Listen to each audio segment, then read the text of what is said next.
Assalamualaikum warahmatullahi wabarakatuh.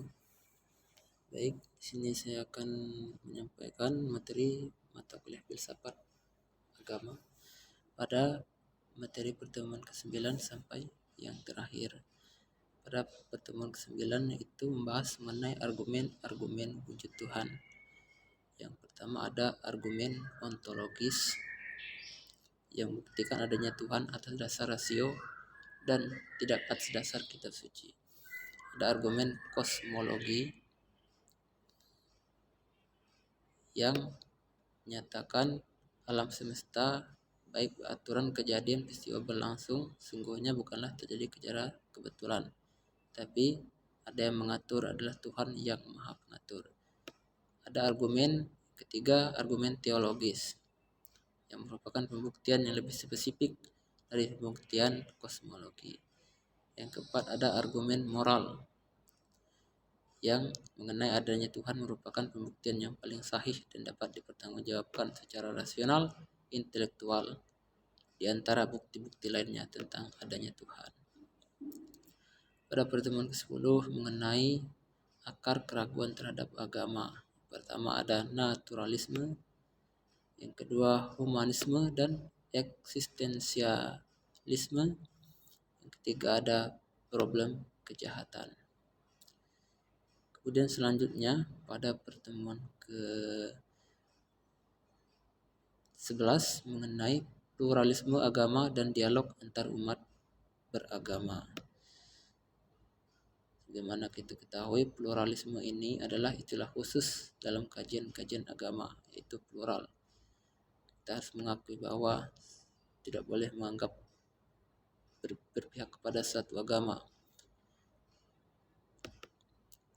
Selanjutnya adapun dialog antar umat beragama itu merupakan konsep perdamaian yang bagus yang bisa dilakukan dalam rangka mewujudkan perdamaian dunia.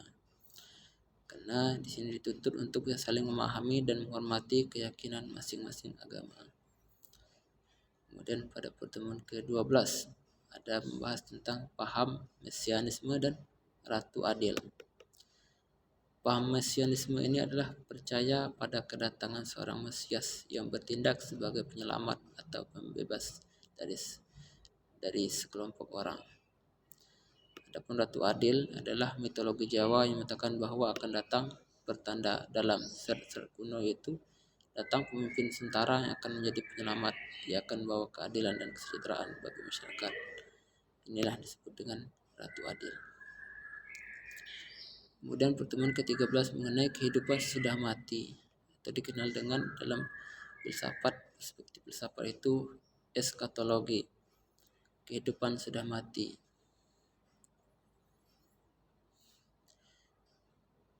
Eskatologi ini adalah bagian dari teologi dan filsafat yang berkaitan dengan peristiwa-peristiwa pada masa depan dalam sejarah dunia atau nasib akhir dari seluruh umat manusia, yang biasanya dirujuk sebagai kiamat atau akhir zaman. Kemudian pertemuan ke-14. Pada pertemuan ke-14 ini mengenai wahyu dan bukti kewahyuan Al-Quran dalam perspektif filsafat. Bagaimana kita ketahui bahwa wahyu ini adalah wahyu yang berasal dari bahasa Arab yang artinya kalam atau perkataan dari Allah yang diturunkan kepada seluruh makhluknya dengan perantara malaikat atau secara langsung.